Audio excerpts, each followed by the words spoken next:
Bienvenue sur DMG TV, les histoires mystiques. Tu es nouveau sur la page, n'oublie pas de t'abonner, de laisser un commentaire, de liker et de partager. Tu vas raconter une histoire, il y a un numéro à l'écran, c'est le plus 237 655 81 90 17. Tu peux envoyer ton histoire et on va jouer ici sur YouTube. On poste tous les jours sur YouTube, la page c'est DMG TV. Merci pour la force que vous donnez à ceux qui s'abonnent là, merci à ceux qui partagent. On va commencer aujourd'hui avec la première histoire. Je vais vous demander d'écouter attentivement s'il vous plaît. Et surtout, dites-moi à chaque fois ce que vous pensez par rapport à telle histoire en commentaire. Voilà, donc écoutez attentivement s'il vous plaît. Première histoire.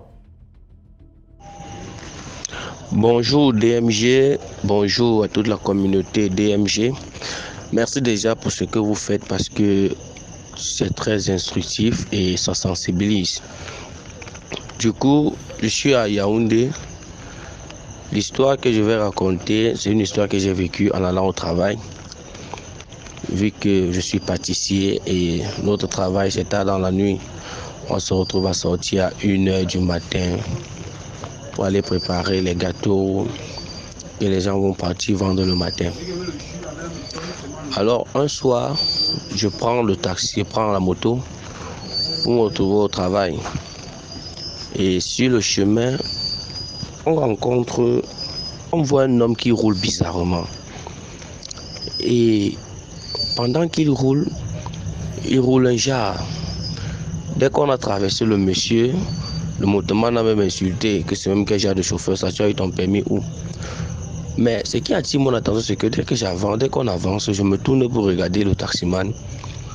Je vois une fille à l'intérieur, endormie. Elle n'est pas adossée sur le siège d'avant, mais elle est endormie, genre comme si elle était bien saoule. J'ai dit au motoman que la fille qui est dans la voiture là, la façon que je vois comme elle dort ici et la façon que le type s'y roule là, moi je ne sais pas. Le motoman me fait comprendre que tu sais qu'il y a des gens comme ça, souvent parfois c'est le vin, parfois ils sortent sous, ils sortent de leur truc là-bas et les deux, tu vois pas d'abord comment ils roulent mal.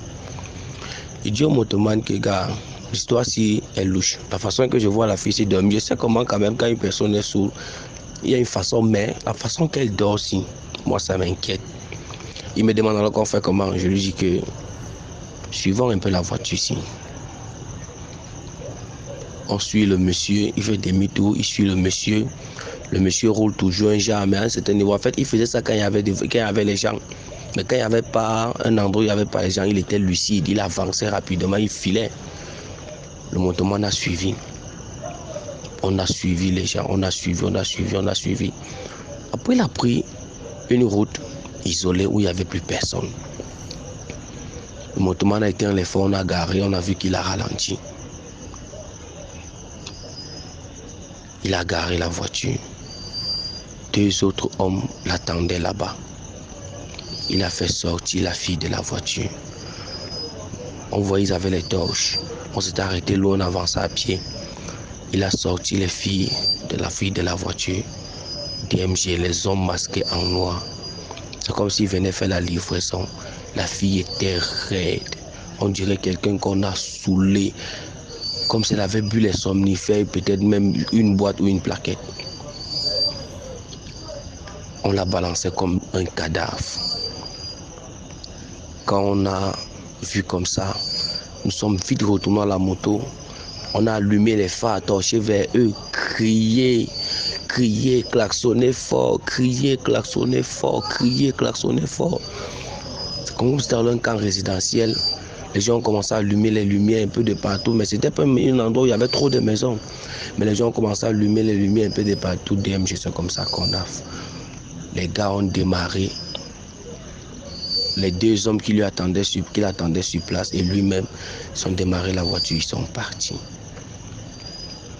En fuyant. On a avancé, 2 ou 3 personnes sont venues, le comité de vigilance ils étaient aussi très loin, mais ils sont quand même arrivés sur les lieux. Nous sommes arrivés, on a vu la petite fille, une fille de la vingtaine, elle pourrait avoir 22, 23 ans.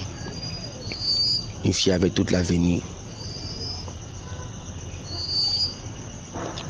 On a tout fait, mettre le sucre fait qu'elle aspire, elle sniffe l'alcool, des trucs comme ça, tout pour qu'elle se réveille. Elle était vraiment endormie. Et pour finir, au bout de quelques temps, elle s'est réveillée.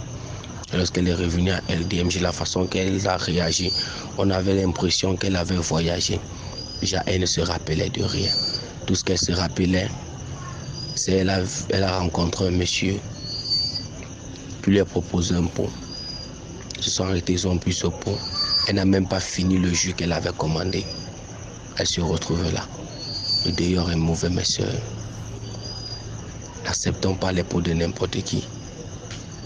Toi-même, tu es capable, tu peux t'acheter un jus et boire. Tu peux t'acheter une bière et boire chez toi. C'est pas forcément à l'extérieur que la bière a le goût ou le jus est plus sucré. Faisons attention, ils sont dehors. C'est tout DMG, merci. Et excusez-moi si la voix n'est pas... Le son ne passe pas bien, désolé. Merci beaucoup pour cette histoire. Maintenant, on passe à la deuxième histoire. Bonjour ou bonsoir la team DMG. Donc je vais venir vous raconter ma petite histoire. Elle n'est pas très longue mais bon, on est là pour édifier et c'est ça le truc. Donc on partage, on like, on commente. Je raconte ma petite histoire depuis le Gabon. Donc un jour, je vais me rendre au marché Montbouet. Donc pour les Gabonais, ils connaissent. Donc c'est comme ça que je vais être attirée par une vendeuse de ziguida. Je ne sais pas si tout le monde connaît, mais chez nous on appelle ça les ziguida. Ce sont les colliers de perles qu'on met autour des reins. Donc c'est comme ça que je vais me dire, tiens, je vais un peu acheter. J'ai acheté 2 ziguida. Et elle m'a dit non, ça c'est ceux qui s'allument dans le noir en fait. Ça s'illumine dans le noir. J'ai dit ok, donc j'ai acheté, je suis rentrée à la maison et je me suis et j'ai attaché autour de mes reins. Voilà, j'ai mesuré, j'ai attaché. Quelques minutes après, je vais commencer à sentir une douleur au niveau du bas-ventre. Donc j'ai banalisé parce que je me suis dit que bon, c'est sûrement le retour de mes menstrues, un truc comme ça. Donc c'est comme ça que j'ai banalisé. Mais au fur et à mesure que le temps passait, la douleur s'accentuait. Donc à un moment donné, franchement, je ne pouvais plus. Donc je suis allée dans la chambre. Je me suis enfermée et j'ai commencé vraiment à me tordre de douleur. Je sentais comme si quand on essore une serviette, voilà, je sentais comme si c'était mes organes qu'on était en train de presser tellement ça faisait mal. Donc j'étais là, je marchais dans la chambre, obligée de prier tellement j'étais dépassée. Un temps, je sens que la douleur là, c'est comment?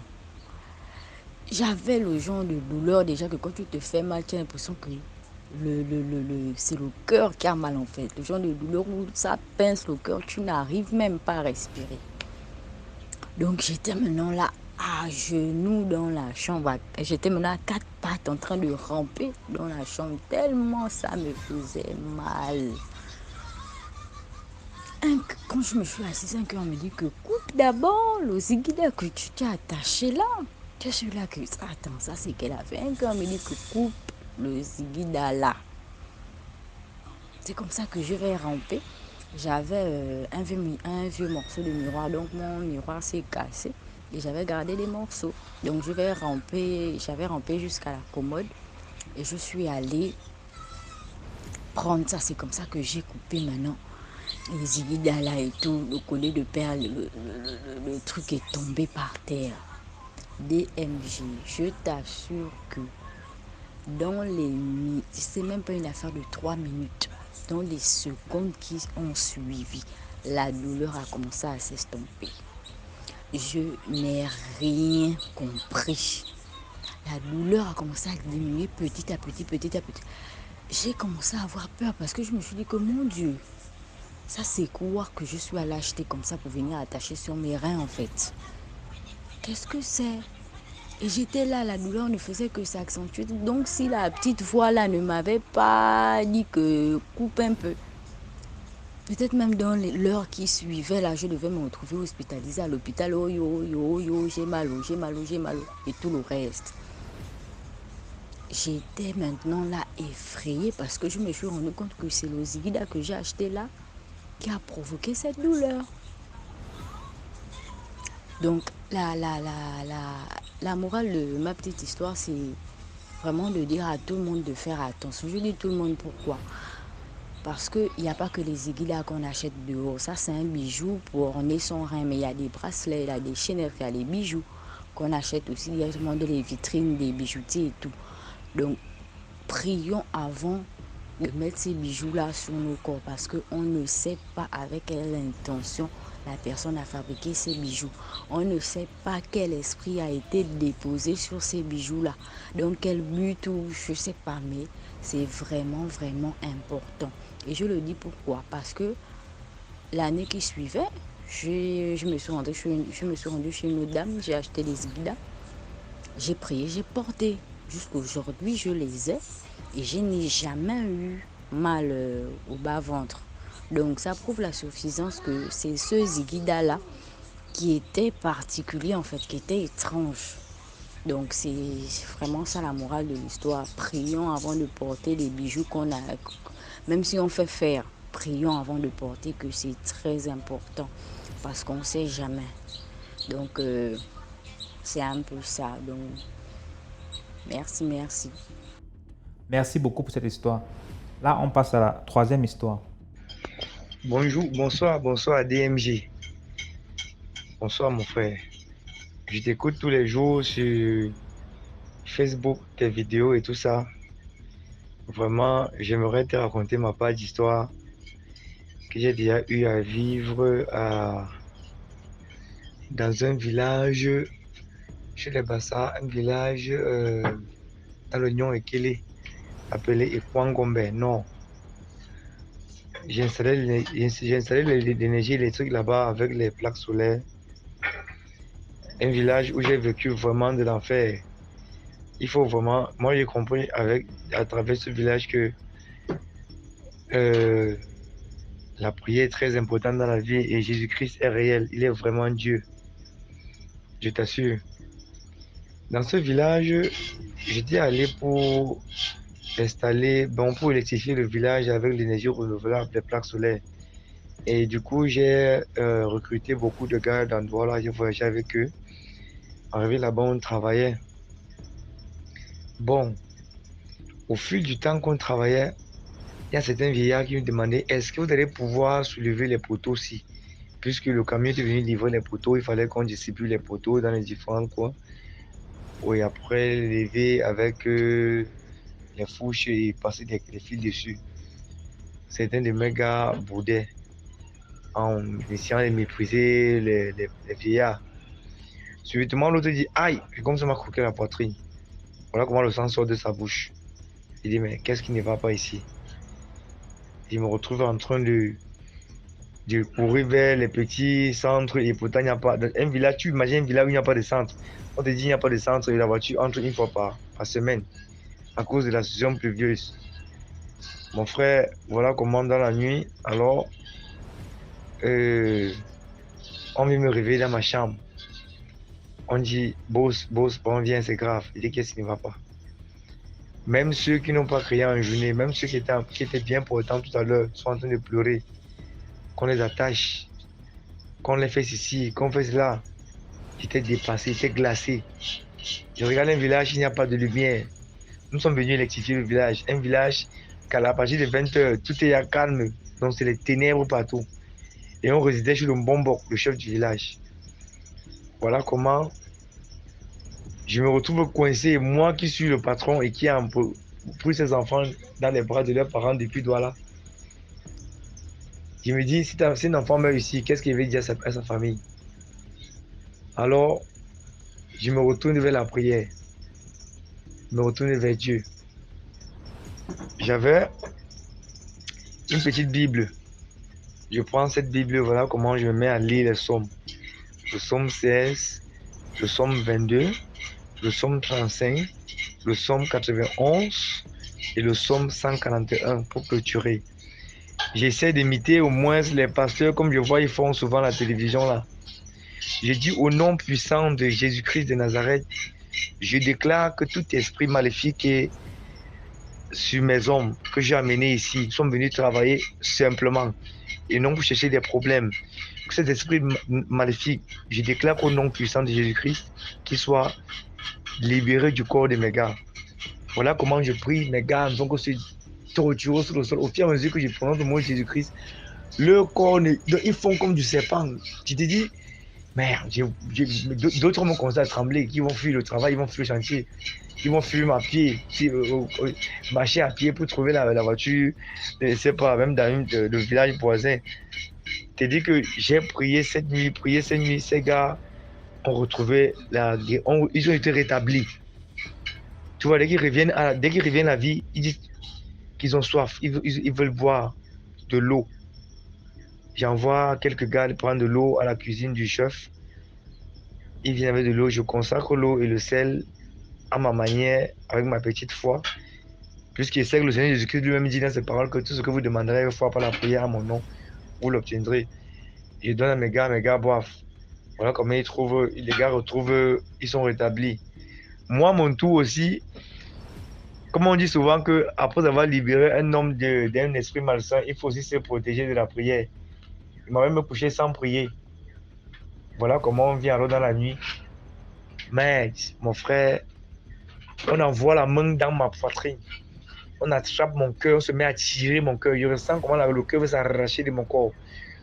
Et spirituellement parlant, puisque j'avais toujours été, il y a certains amis qui me disaient que la foi n'est pas visible. Tu dois parfois t'imaginer au nom de Jésus-Christ que ton corps est envahi par un feu. Quand tu dors, même quand tu es en train de marcher dans un mauvais milieu, même quand tu te sens attaqué. Et spirituellement, dans ma tête, dans le rêve, puisque j'étais anéanti, j'étais appuyé sur le lit du genre que tu ne peux pas bouger, paralysé, et tout. Et je disais que je déclare au nom puissant de Jésus-Christ que mon cœur se transforme en feu, que mon cœur soit le feu du sang de Jésus-Christ. Ah, les autres, je ressens comment les mains pleines de griffes lâchent mon cœur. Je me suis réveillé, mon cœur battait si fort que moi, je me suis mis à trembler. À un moment, j'ai encore dit, pourquoi ai-je peur? Et pourtant, lui-même dit, quand tu marcheras dans les vallées de l'homme de la mort, tu ne craindras aucun mal. Je me suis mis encore à prier. Il était 3 heures, 3 heures, puisque quand les gars m'ont réveillé, il était 2 heures passées, 3 heures moins. Je me suis mis à prier encore bien jusqu'avant les enfants de 5 heures. Voilà, j'ai trouvé tout le sommeil. Le lendemain matin, par chance pour nous, le jour que la voiture devait venir, j'ai fait partie, c'était des mes gars qui qui vivaient déjà de l'enfer, donc qui ne pouvaient plus continuer. Je te dis, vraiment, la prière est très importante. La prière est la clé de tout. Donc, j'explique cette histoire pour dire à tout le monde de beaucoup prier. Certains gens m'ont dit, Jésus n'existe pas. Il faut suivre nos ancêtres, il faut suivre ci et ça. S'il veut développer encore ce sujet à l'heure actuelle, je crois qu'on doit faire, ça doit être un très très long discours. Parce que moi, je croyais en ce qu'on raconte là. Je suis Bamileke, Camerounais. Je suis de l'ouest, du Bamena du Varenté. Donc, quand je regarde cette histoire-là et je regarde depuis la création du monde, la venue de Satan dans le monde avec les anges déchus, je comprends que nos forêts sacrées, nos lieux, machin, truc, qu'on raconte souvent chez nous à l'ouest, ont été pris en otage par ces esprits, ces anges déchus. Et nos ancêtres, on les a adorés dans l'ignorance, croyant que c'était Dieu. Moi, je ne dis pas quelque chose comme m'a dit. Moi, je suis en train de dire, de parler de ma remarque et de selon mes recherches personnelles à moi. Donc, je n'aimerais pas des critiques, s'il vous plaît. Parce que, après ça, je vais vous raconter une autre histoire me concernant personnellement, qui concerne ma vie, mon état de santé et ce que j'ai déjà enduré, ce que j'ai traversé. Donc, vraiment, la prière est la clé de tout ici dehors. La prière est la clé de tout. Quand je vois aujourd'hui nos jeunes frères et sœurs qui s'attachent à la vie facile et tout le reste, vraiment, c'est difficile aujourd'hui de voir un jeune ouvrir la Bible et lire en une journée. La distraction a dominé le monde. Novelas, le football, la musique, les concerts, Satan se préparait vraiment à dominer la terre avec tout ce qui est distractif. Donc, quand je regarde la vie de Jésus avec ce que j'ai longtemps vécu dans ma vie, je comprends qu'il a pris la clé de tout. Et le Seigneur Jésus-Christ, il est Dieu. Il est réellement Dieu. C'était ça ma première histoire. Hein. C'est l'une de mes histoires. Donc, j'ai encore d'autres histoires à raconter. Merci beaucoup pour l'histoire. Maintenant, on passe à la 4e histoire. Allô, bonjour la team DMJ. Bonsoir à tout le monde. Bonjour, bonsoir, ça dépendra de l'heure à laquelle on va passer le message, passer l'histoire en fait. Donc, je vais être assez bref. Le concept est de sensibiliser au maximum le peuple de Dieu parce que le monde est vraiment, vraiment horrible. Donc, un jour, mon fils rentre des classes. Il est tellement triste. Lorsque je regarde son visage, je sens que là, il a eu un problème à l'école.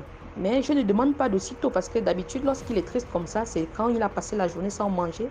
On lui a volé son argent et si je demande, il va m'expliquer et il va commencer à pleurer pour que je lui donne la même somme qu'il a perdue. Donc du coup, lorsque je me suis dit que c'était ça, je n'ai pas posé la question. J'ai fait mine de rien, j'ai fait comme si je ne voyais pas. Je lui ai servi à manger, il n'a pas voulu manger, il m'a dit qu'il n'a pas faim. Il a pris ses devoirs, il a travaillé. Lorsqu'il a fini, il faut noter qu'il faisait le CM2. Il faisait la classe du CM2. Il a fini de faire ses devoirs, il allait se coucher. J'envoie son petit frère d'aller voir s'il dort. Il revient me dire, il ne dort pas. Je dis, il a quel problème? Donc j'ai attendu que les boutiques soient fermées. Parce que si les boutiques sont fermées, je pourrais trouver une prétexte que non, voilà, même si je te donne l'argent, tu ne vas pas utiliser. Donc passer un demain et puis le lendemain, je pourrais lui donner de l'argent juste pour la journée de demain. Du coup, vers les 21h, j'envoie son petit frère l'appeler. Il vient, je lui demande, tu as quoi? Depuis que tu es rentré, tu as refusé de manger. Son papa était déjà couché en fait. Son papa a demandé qu'est-ce qu'il a. Son petit frère a dit, il a juste dit qu'il n'a pas faim et il ne veut pas. J'ai dit à son papa que peut-être on lui a volé son argent à l'école. Il fait d'habitude. D'habitude, il fait ça lorsqu'il a perdu son argent. Donc, lorsque je l'appelle en aparté, son papa était déjà à la chambre. Je lui demande qu'est-ce qui ne va pas. Il me dit, c'est un petit à l'école. C'est un ami de ma classe. Il t'a fait quoi? Oh, le petit là m'a dit que il va envoyer son esprit me faire du mal. Et il m'a donné 5 jours. Aujourd'hui, il m'a rappelé que c'était le 4e jour. Donc demain, c'est le 5e jour. Je lui demande, attends, quoi? Ça a commencé comment? Recommence depuis le début, là où ça a commencé. Donc ça fait 4 jours que quelqu'un te menace et tu ne m'as pas dit. Il dit non, au départ j'ai pris ça à la légère. Je me suis dit que c'était comment dire, c'était juste un jeu. Je demande, ça a commencé comment?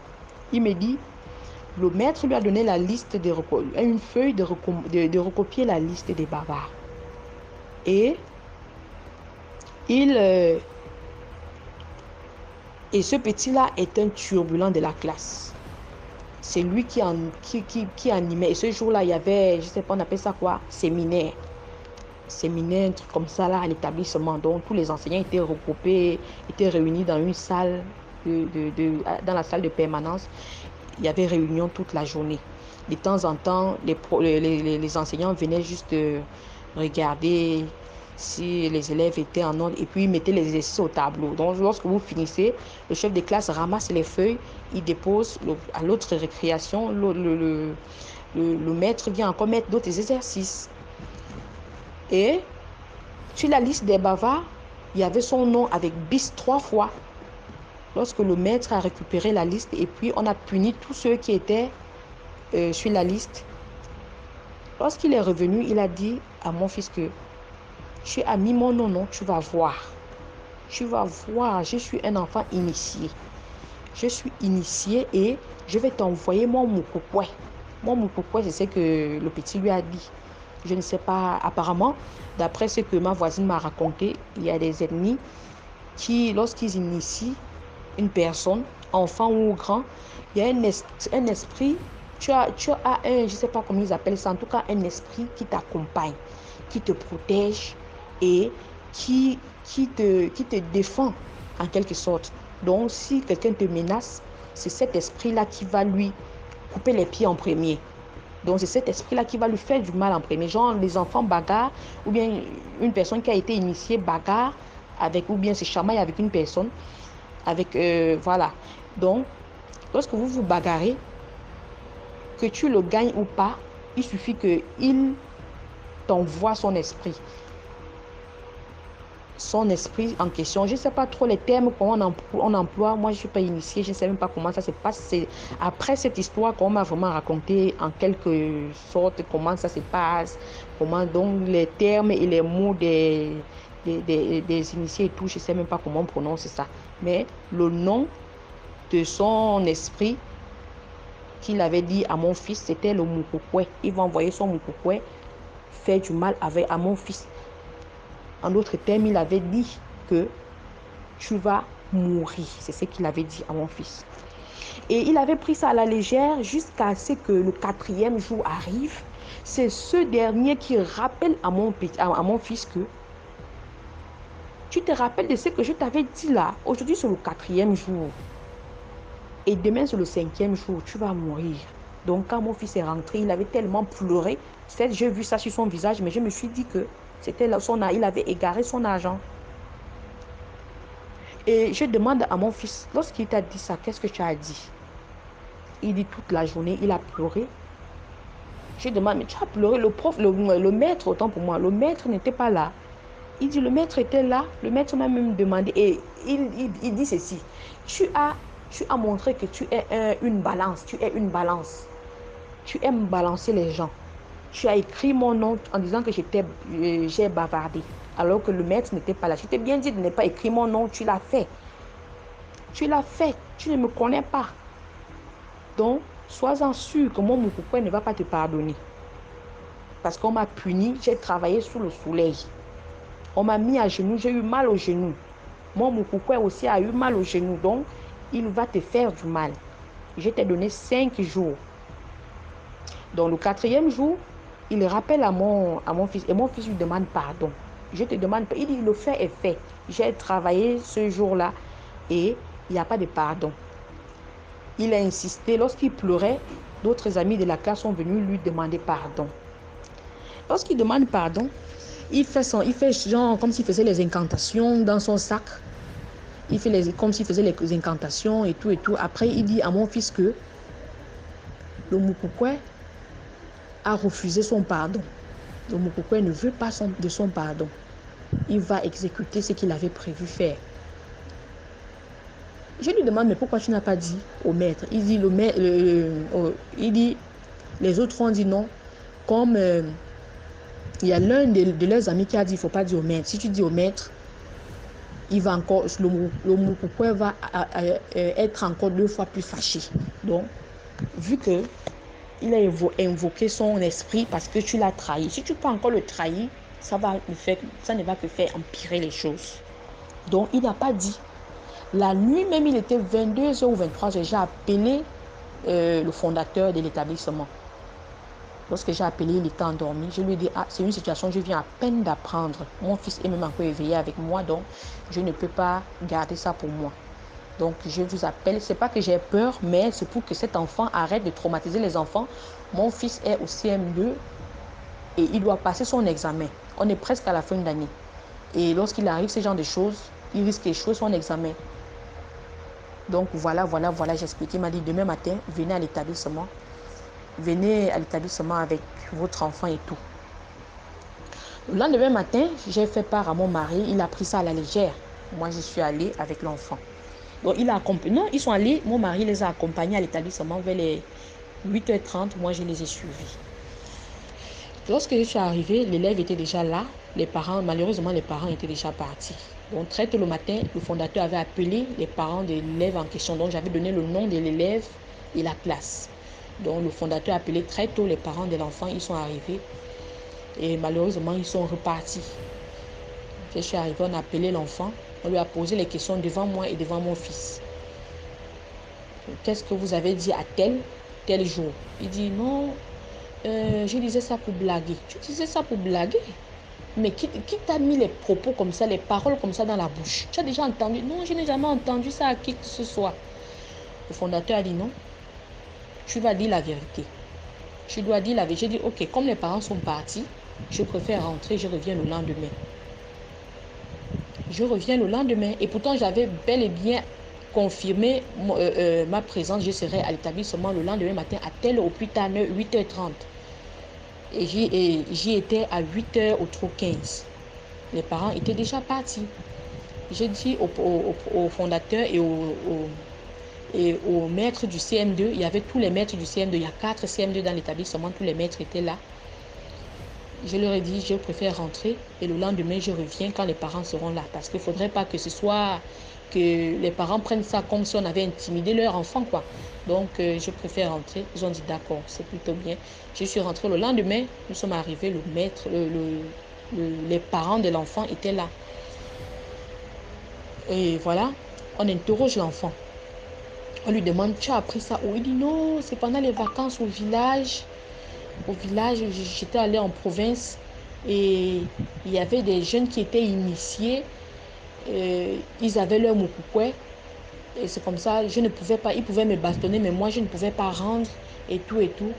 Et leurs parents avaient affirmé qu'ils avaient leur esprit et que je ne leur fasse jamais du mal, ni même s'ils veulent me taper, je les laisse faire.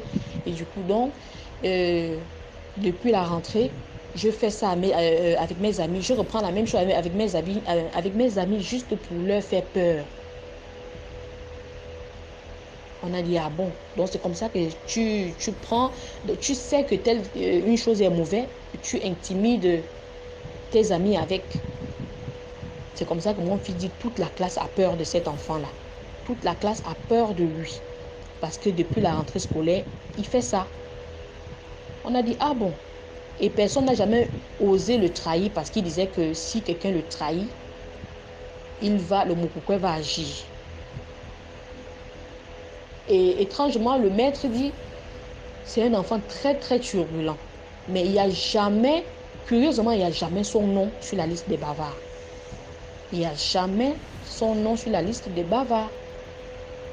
Et il se disait que lorsqu'il tourne le dos, le petit, il se range en fait. Alors que c'était le contraire. C'est comme ça qu'on appelle tous les élèves de sa classe.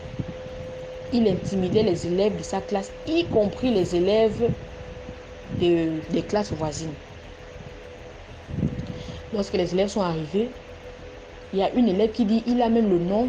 Parce que lorsque les élèves sont arrivés, il a commencé à nier. Non, si je n'ai jamais parlé du moukoukwé, non. C'est vrai que mes amis m'embêtaient avec au village, mais je n'ai jamais dit que quelqu'un va mourir. Non, machin, truc. Donc, c'est quoi? Je ne connais un petit enfant de 10 ans, hein, mais il nous a tenu tête. Et le fondateur, et les maîtres, il a nié. Son papa disait, moi, je suis chrétien. Moi, je ne sais pas de quoi il parle. La maman, je ne sais pas de quoi il parle. J'ai dit, en tout cas, moi, également, je suis chrétien. Je ne suis pas venue me plaindre parce que j'ai peur de lui ou quoi que ce soit. Mon fils également. Mais je suis venue parce que l'enfant doit passer son examen. L'enfant ne doit pas être traumatisé par une telle chose.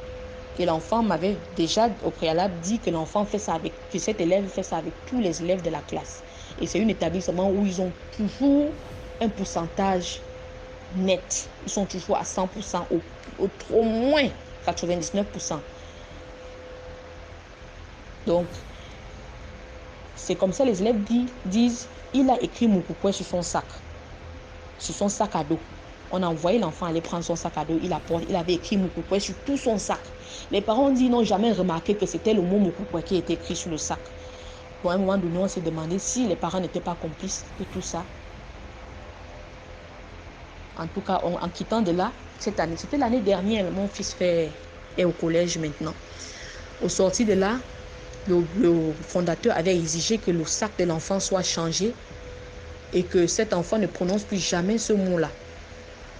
Que cet enfant ne prononce plus jamais ce mot. Et moi, j'avais dit aux parents que s'il arrive quoi que ce soit, en tout cas, la séance est tenue avec tous les élèves. On a tous les témoins et tout. La séance a été filmée. Bien sûr, sans mettre le visage des enfants. C'était juste le vocal qu'on entendait et on voyait les pieds des élèves. Donc, j'ai dit, s'il arrive quoi que ce soit à mon enfant, tout le pays sera au courant. Et on est quitté de là.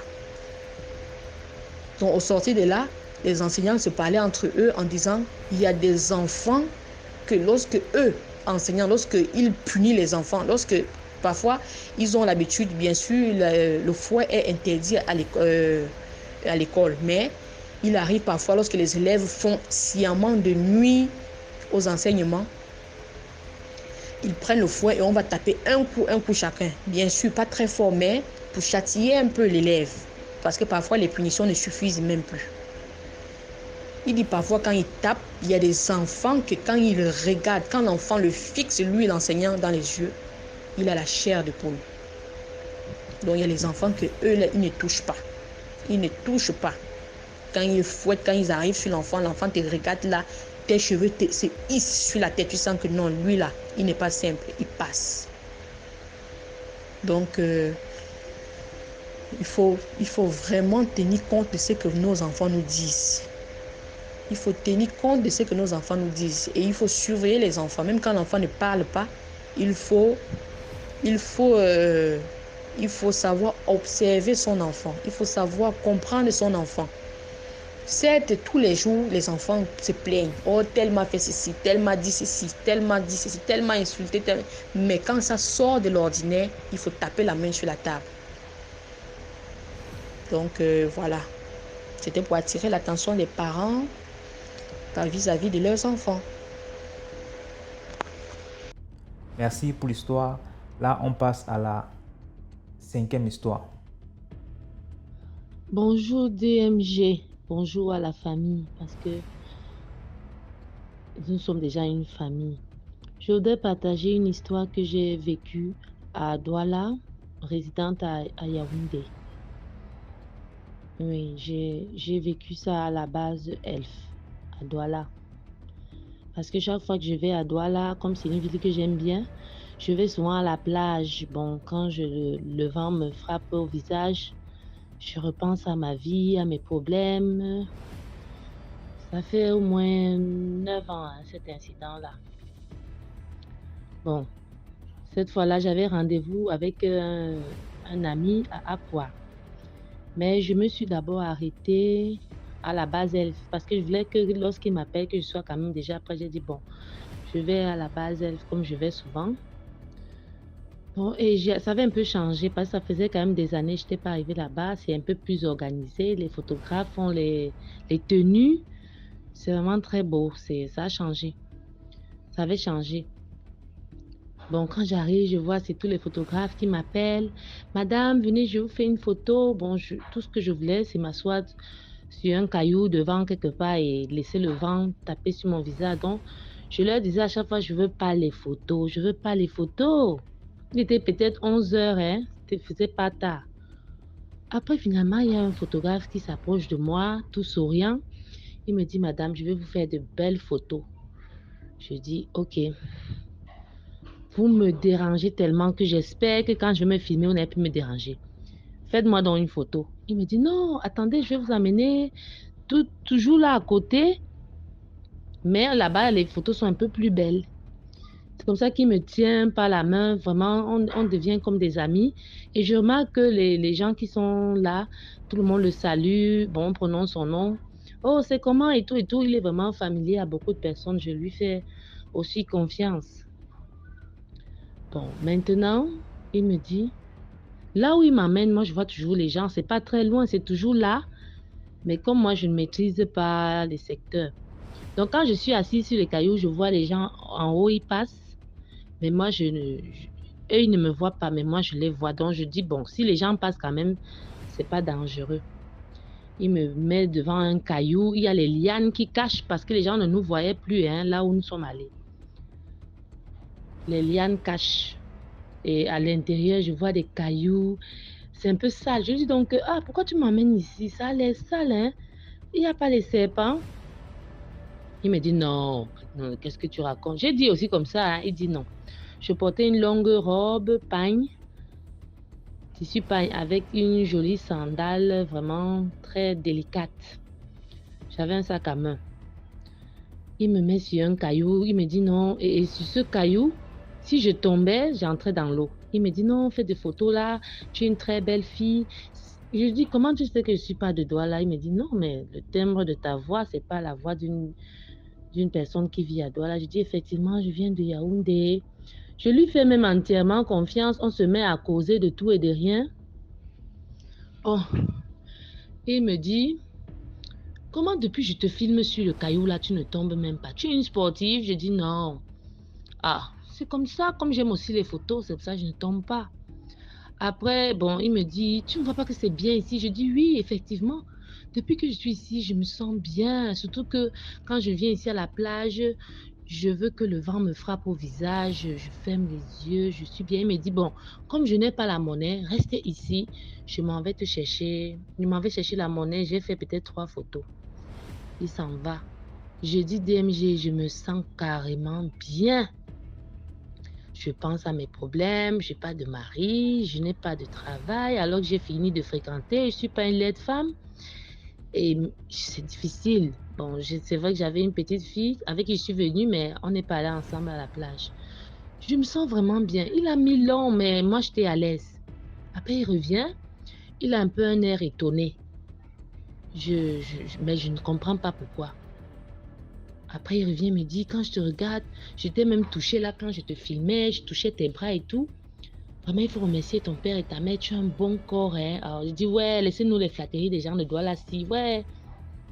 Non, ma soeur, il commence à me donner des conseils. Dans la vie, il ne faut pas aller chez les marabouts, il ne faut pas faire des mauvaises choses. Et puis, si quelqu'un ne t'aime pas, toi aussi n'aime pas, il ne faut pas forcer. Donc, mais des conseils un peu genre comme un pasteur. Un moment, il me dit, lève-toi. Lève-toi un peu. Je n'ai pas hésité. Je me suis levée. J'ai dit, peut-être à 3 cailloux derrière moi, un gros serpent qui sort. Avec un peu le tissu comme ma robe là. Parce que j'avais une robe pagne verte, bleue. Je ne sais pas, avait un peu cette couleur là. Donc, je vois le serpent sortir. Je regarde, je dis non.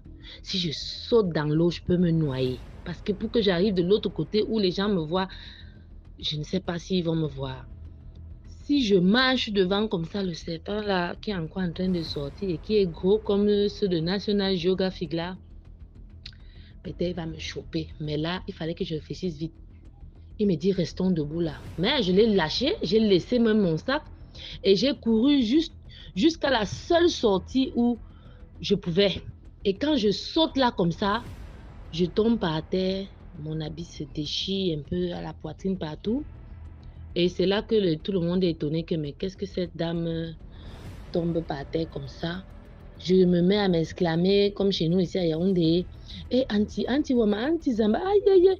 Bon, et puis tout le monde a l'air de me voir comme une dingue. Puisqu'il y a même quelqu'un qui m'a demandé que est-ce que c'est sûr que vous avez souvent peur des 1000 pattes.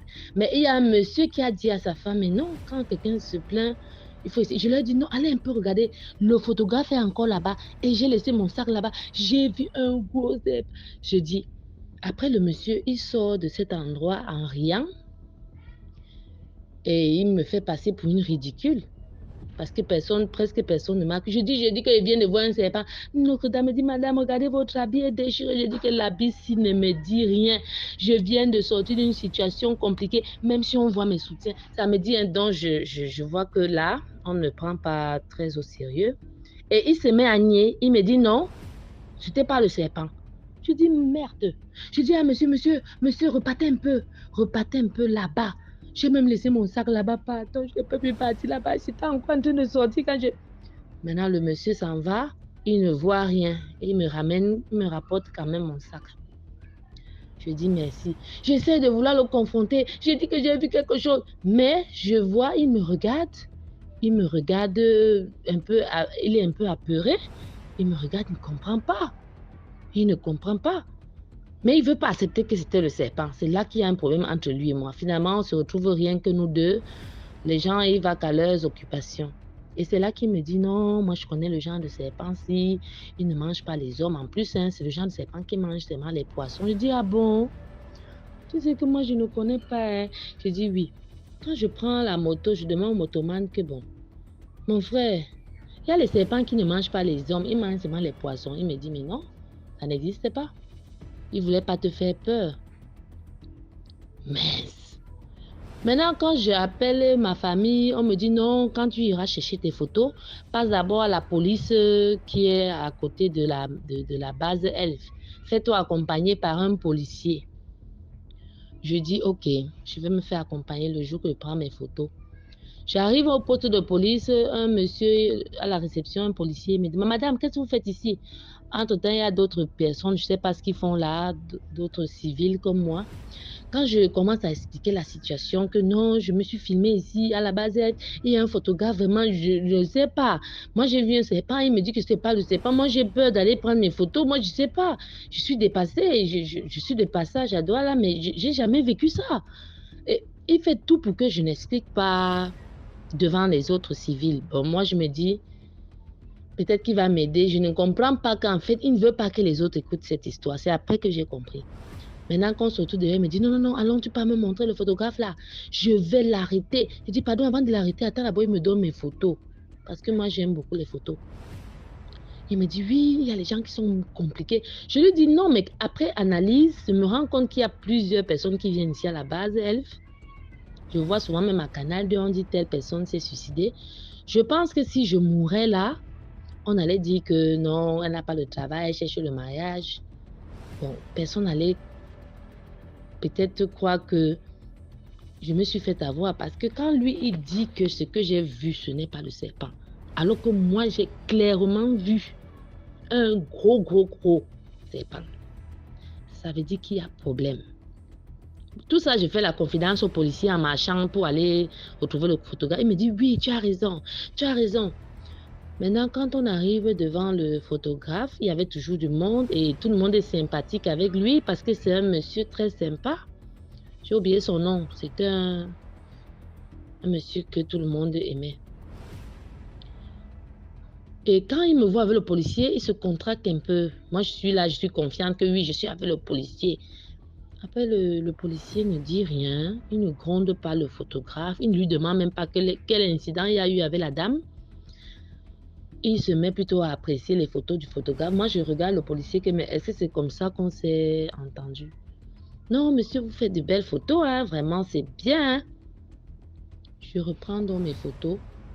Je me retrouve encore avec le policier, mais monsieur, est-ce que c'est comme ça? Moi, je pensais que vous allez interpeller le photographe parce que moi, je venais au poste de police pour vous dire que c'est une affaire grave. Il me dit, madame, je voulais vous dire, ce que vous avez vu là, ce n'était pas le serpent. Il dit, ah bon, oui, c'était un Mami Wata. Parce que l'État camerounais, là, ils ne font que construire devant l'eau, ici à la base Elf, beaucoup de sociétés. Bon, je ne veux pas citer les sociétés qui ne font que ça grandit dans ce secteur. Et ces gens ne sont donc pas contents. Et je pense que cette histoire, si vous êtes sortie vivante là, ne revenez plus ici. Je dis à la base, moi j'aime venir ici, quand moi je viens à Douala, moi j'aime venir ici. Madame, vous m'avez dit que vous sortez de Yaoundé, rentrez à Yaoundé comme vous êtes venu. Oubliez cette histoire, montrez-moi votre carte d'identité. Je lui montre ma carte d'identité, il me dit, ah, vous vous appelez tel, oui, ne revenez plus ici. J'étais tellement tétanisée et c'est là que je réalise que le policier m'a empêché de m'exprimer au poste de police. Donc, vu mes analyses, il est en complicité avec le photographe et sûrement, il y a des gens qui disparaissent à la base Elf et même si on les retrouve, on dit suicide. Pourtant, ce n'est pas forcément ça. Je pense que ce photographe en complicité avec ce policier, ou je ne sais pas avec qui d'autre, ont l'habitude de se débarrasser, surtout des gens qui viennent seuls à la plage. Parce que moi, j'étais seule. Ceux qui viennent en groupe ou en couple, peut-être, c'est pas facile, mais quand quelqu'un vient seul, je pense que c'est facile de lui tendre un piège et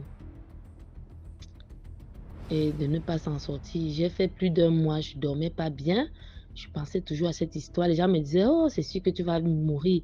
J'avais des bleus partout parce que j'étais tombée. Mais ça s'est passé. Mais je voulais parler de cette histoire parce que j'ai la certitude qu'à la base, il y a des gens qui sont là-bas pour tendre des pièges à d'autres personnes. Et ils s'assurent que ces personnes sont seules comme j'étais seule.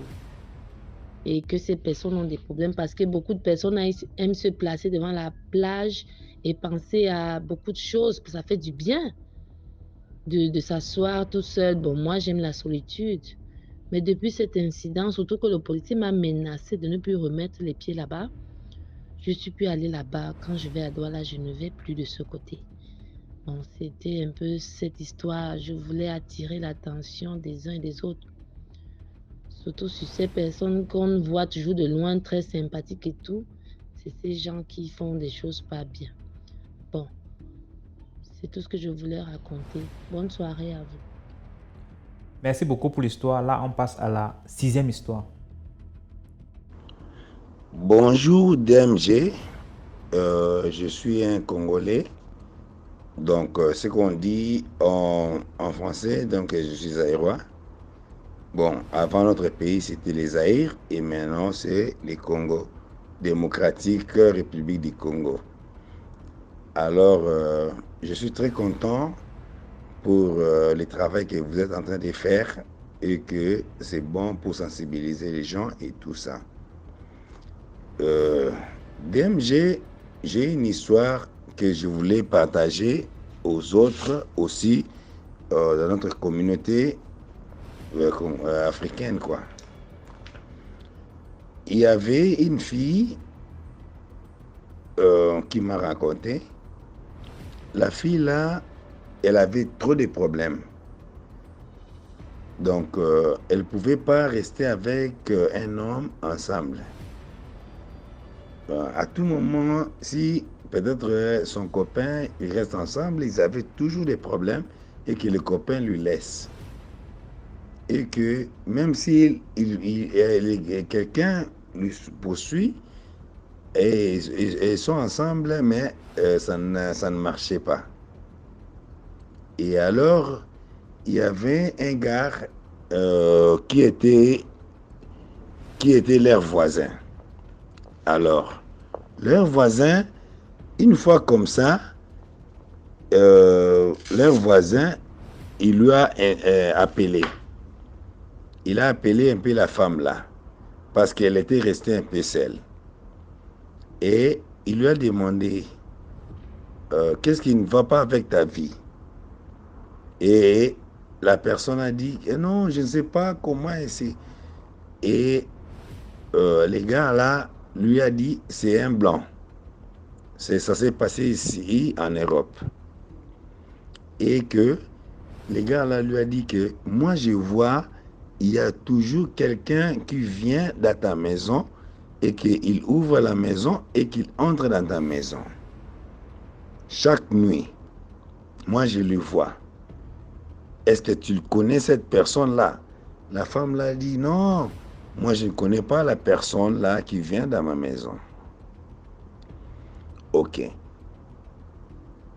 Après, la femme-là est partie, elle est sortie, elle faisait toutes ses activités et après, le lendemain encore, il voit encore son voisin lui dit que moi je vois, il y a quelqu'un qui vient dans ta maison la nuit et qu'il ouvre la maison et qu'il entre dans ta maison. Ah, la femme l'a dit, mais c'est qui? Je ne comprends pas.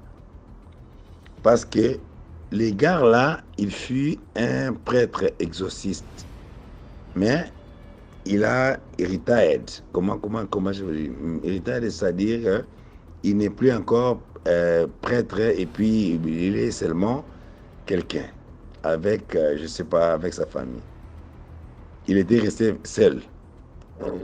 Et maintenant, il s'est passé que les gars là, la troisième fois, il a dit que, bon, moi, je vais un peu t'aider.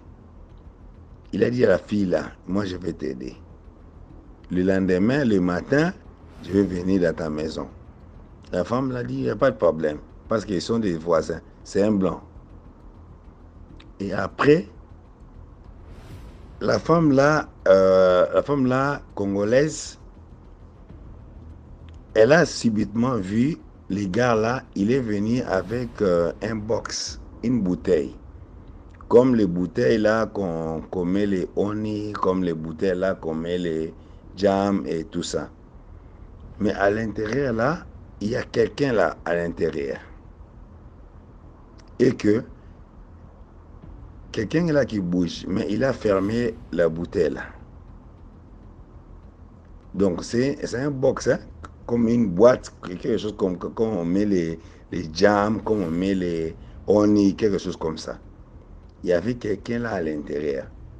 Et il s'est présenté devant la femme et il lui a dit que voici la personne qui te dérange chaque jour et je l'ai attrapé.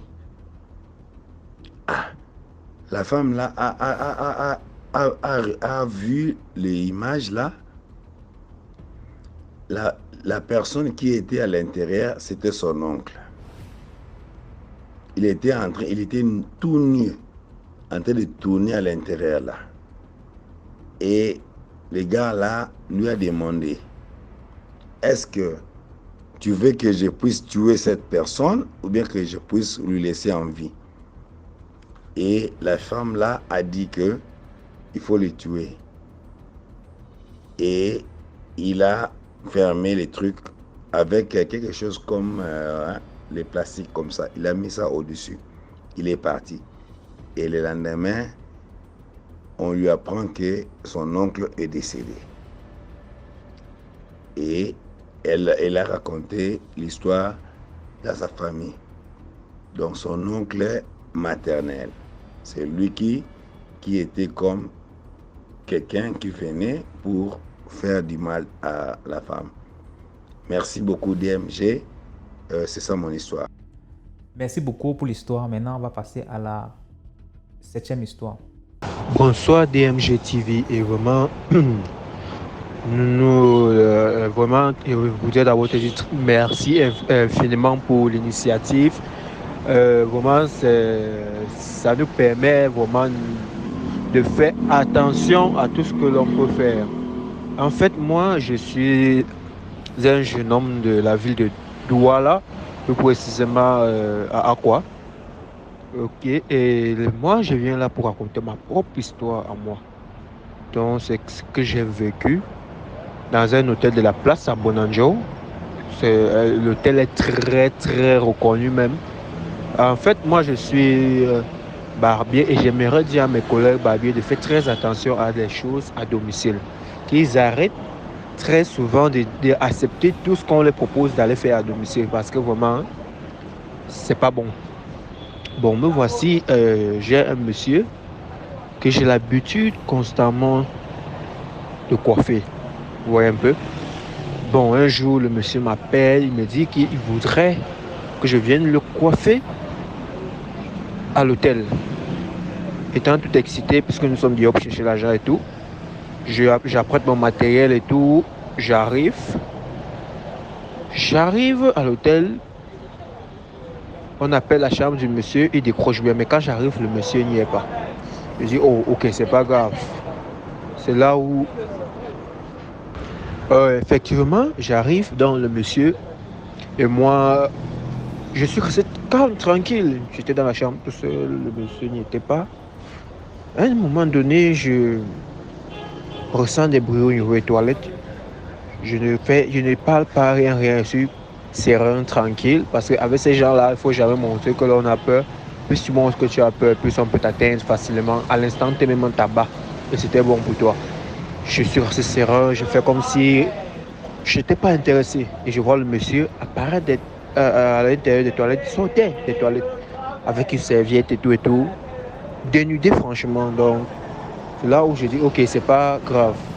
Je m'assois donc, je demande au monsieur, ok, je suis venu pour vous coiffer comme prévu. Le monsieur ne parle pas. Même un mot, le monsieur n'a pas sorti. Il ne me répond pas, il est juste debout. Et j'ai oublié le détail, il avait une feuille de bananier au niveau de sa bouche. Une feuille de bananier au niveau de sa bouche. Genre, je ne comprenais rien. J'étais tout serein, frustré même. J'avais même déjà peur. J'ai dit, ok, c'est pas grave, je vais tenir le coup et je suis resté tranquille. Après, à un moment donné, une autre personne sort des toilettes. C'est là où les choses commencent. Je dis que, hey. En moi, je me dis, oh, qu'est-ce que je vais faire ici? Seigneur, j'espère que ce n'est pas ce que je pense. Et me voilà donc je suis en train de me débattre pour sortir de la chambre. Et quand je veux sortir de la chambre, en allant vers la porte se verrouille automatiquement seule. Je ne comprends rien. Je reste tranquille. Je commence à crier. Je toque la porte avec la force et tout. C'est là où un monsieur vient toquer à la porte. Quand ce monsieur toque à la porte, le monsieur disparaît avec la personne avec qui il était dans la chambre. Et la porte s'ouvre automatiquement. Le monsieur Hans dit que monsieur, qu'est-ce qu'il y a? Je n'ai même pas eu pris la peine d'expliquer au monsieur. Je suis sorti directement, abandonné tout mon matériel là-bas. Je suis sorti et je suis parti. C'est pour dire à tous mes amis, coiffeurs, en général, tous ces gens-là qui ont l'habitude de faire des services à domicile, de faire très attention. Ce jour-là, vraiment, s'il n'avait pas eu cette force-là, peut-être qu'aujourd'hui, c'est qu'on ne parle plus de moi. Vraiment, faites très attention, dehors est mauvais. Surtout des services dans des hôtels, des appartements privés, tout ça. Là, il faut beaucoup éviter cela parce que c'est très dangereux. Merci infiniment et vraiment, prenons garde, le dehors est mauvais. Merci. C'était l'épisode d'aujourd'hui. Je vous demande s'il vous plaît, likez, commentez, partagez et envoyez vos histoires sur le numéro à l'écran, le plus 237 655 81 90 17. C'est le numéro WhatsApp de DMG TV. Et voilà. Donc, on se reprend demain. N'oubliez pas de liker, commenter, partager. Merci à tous ceux qui ont commenté et liké cette vidéo. Merci à vous. Voilà.